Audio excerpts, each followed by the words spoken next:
आकाशवाणी गोरखपुर से प्रादेशिक समाचार।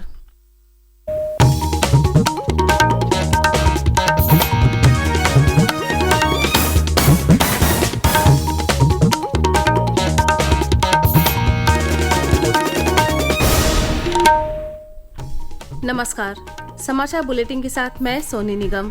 पहले मुख्य समाचार। एनडीए संसदीय दल के नेता चुने गए नरेंद्र मोदी कल शाम तीसरी बार देश के प्रधानमंत्री पद की लेंगे शपथ।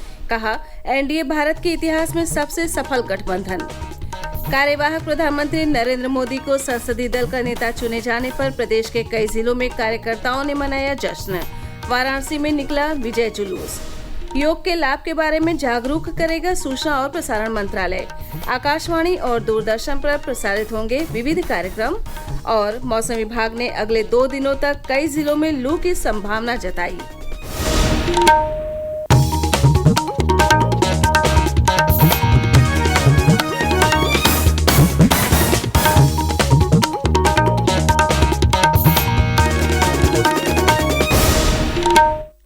अब समाचार विस्तार से। राष्ट्रीय जनतांत्रिक गठबंधन एनडीए संसदीय दल के नेता और वरिष्ठ भाजपा नेता नरेंद्र मोदी कल तीसरी बार देश के प्रधानमंत्री पद की शपथ लेंगे। राष्ट्रपति द्रौपदी मुर्मू उन्हें और उनके नए मंत्रिमंडल को कल शपथ दिलाएंगी। राष्ट्रपति की तरफ से ही उन्हें सरकार बनाने का न्योता दिया गया है। शपथ ग्रहण समारोह राष्ट्रपति भवन में कल शाम 6 बजे आयोजित किया जाएगा। कल हुई एनडीए संसदीय दल की बैठक के बाद भाजपा नेता प्रहलाद जोशी ने ये जानकारी दी। एनडीए नेताओं ने कल राष्ट्रपति से मिलकर नई सरकार बनाने का दावा किया। इससे पहले एनडीए संसदीय दल ने सर्वसम्मति से श्री नरेंद्र मोदी को पार्टी का नेता चुना। नई दिल्ली में बैठक के दौरान भाजपा नेता राजनाथ सिंह ने श्री मोदी के नाम का प्रस्ताव दिया, जिसका गठबंधन के सभी नेताओं ने समर्थन किया। राजनाथ सिंह ने श्री मोदी का नाम प्रस्तावित करते हुए कहा कि वो इस पद के लिए सबसे उपयुक्त व्यक्ति हैं। उन्होंने कहा कि ये गठबंधन कोई मजबूरी नहीं बल्कि हमारी प्रतिबद्धता है। जहां तक मेरी जानकारी है, लोकतांत्रिक देशों में पूरे विश्व में तीसरी बार यह अवसर यदि किसी को प्राप्त हो रहा है तो हमारी एनडीए को यह अवसर प्राप्त है। और साथियों, हम लोग सौभाग्यशाली हैं कि मोदी जी जैसा एक जन कल्याणकारी और संवेदनशील प्रधानमंत्री हम लोगों को मिलने जा रहा है। प्रस्ताव का समर्थन करते हुए भाजपा के वरिष्ठ नेता अमित शाह ने कहा कि ये सिर्फ एनडीए संसदीय दल की बैठक में बैठे नेताओं की नहीं बल्कि इस देश के 140 करोड़ लोगों की इच्छा है। टीडीपी प्रमुख चंद्रबाबू नायडू ने कहा कि नरेंद्र मोदी के दूरदर्शी नेतृत्व में एनडीए सरकार ने पिछले 10 वर्षों में महत्वपूर्ण पहल की है। उन्होंने कहा कि देश ने उल्लेखनीय प्रगति और परिवर्तन देखा है।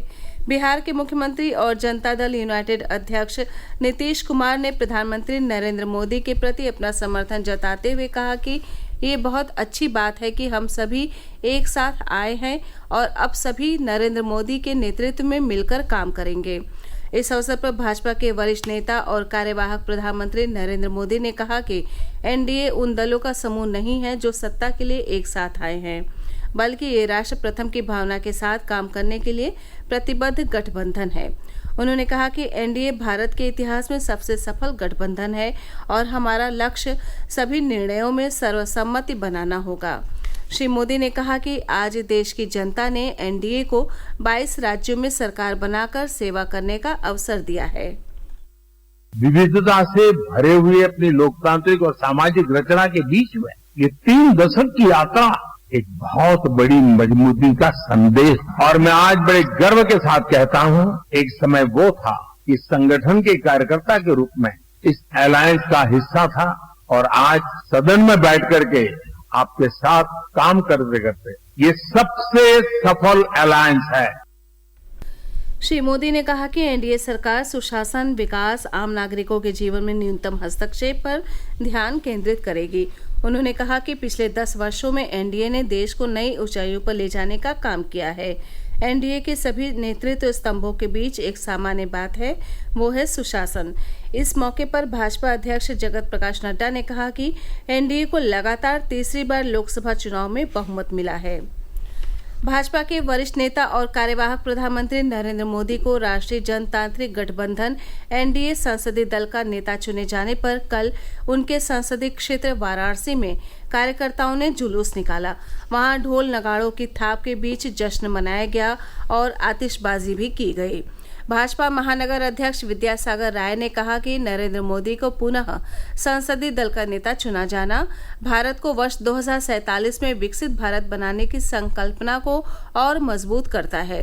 हापुड़, रामपुर, इटावा, आगरा और कुशीनगर समेत प्रदेश के कई जिलों में भाजपा पदाधिकारियों और कार्यकर्ताओं ने श्री मोदी के लगातार तीसरी बार एनडीए दल का नेता चुने जाने पर जश्न मनाया। लोकसभा चुनाव नतीजों में प्रदेश में इंडी गठबंधन की जीत के बाद कल कांग्रेस के प्रदेश अध्यक्ष अजय राय लखनऊ स्थित पार्टी कार्यालय पहुंचे। वहां उन्होंने कहा कि प्रदेश में शानदार जीत से कांग्रेस पार्टी का हर एक कार्यकर्ता गौरवान्वित महसूस कर रहा है। कांग्रेस पार्टी इस चुनाव में मजबूत हुई है। इस मौके पर कांग्रेस के राज्यसभा सांसद प्रमोद तिवारी ने भी कार्यकर्ताओं को संबोधित किया। प्रादेशिक समाचार आप आकाशवाणी गोरखपुर से सुन रहे हैं। ये समाचार बुलेटिन हमारे YouTube channel AIR news Gorakhpur और X हैंडल AIR न्यूज_GKP पर भी उपलब्ध है। सूचना और प्रसारण मंत्रालय योग अभ्यास के लाभ के बारे में जागरूकता पैदा करने के लिए विभिन्न कार्यक्रमों का आयोजन करेगा।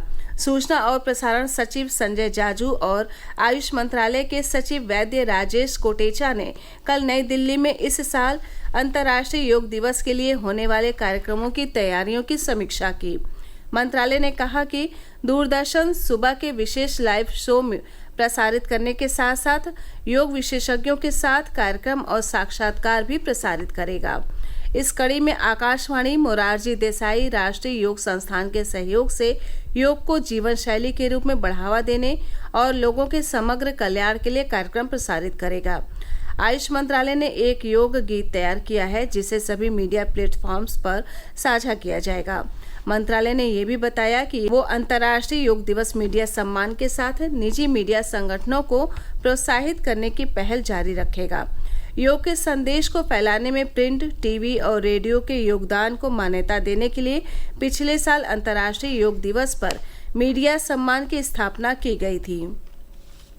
कानपुर जिले के जाजमऊ आगजनी मामले में समाजवादी पार्टी के विधायक इरफान सोलंकी को न्यायालय ने 7 वर्ष की सजा सुनाई है।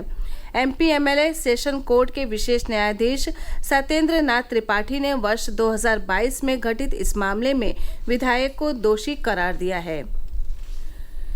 देश में नए आपराधिक कानून 1 जुलाई से लागू हो जाएंगे। भारतीय नागरिक सुरक्षा संहिता 2023 में पीड़ितों के अधिकारों को कई तरीकों से परिभाषित और संरक्षित किया गया है।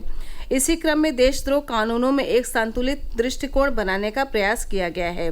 राजद्रोह कानूनों में एक आदर्श बदलाव के तहत भारतीय न्याय संहिता 2023 धारा 152 के साथ देशद्रोह कानूनों के परिदृश्य को फिर से परिभाषित करती है, जो भारत की संप्रभुता, एकता और अखंडता को खतरे में डालने वाले कार्यों पर केंद्रित है।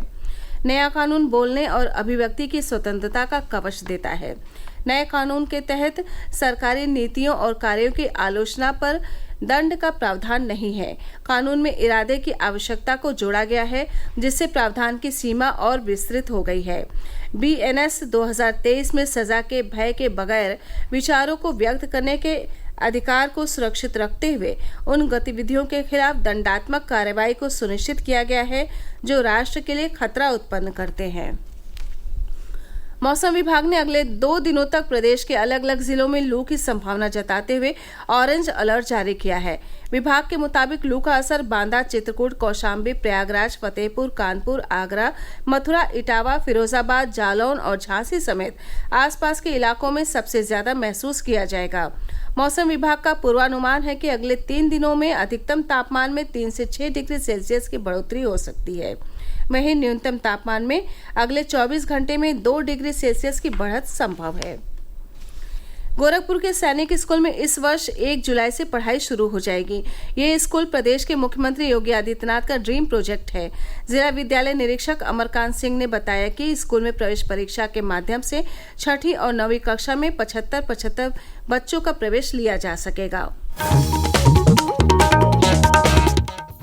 अंत में मुख्य समाचार एक बार फिर। एनडीए संसदीय दल के नेता चुने गए नरेंद्र मोदी कल शाम तीसरी बार देश के प्रधानमंत्री पद की लेंगे शपथ। कहा, एनडीए भारत के इतिहास में सबसे सफल गठबंधन।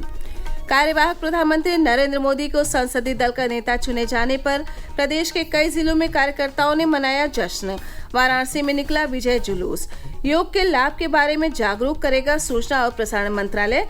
आकाशवाणी और दूरदर्शन पर प्रसारित होंगे विविध कार्यक्रम। और मौसम विभाग ने अगले 2 दिनों तक कई जिलों में लू की संभावना जताई।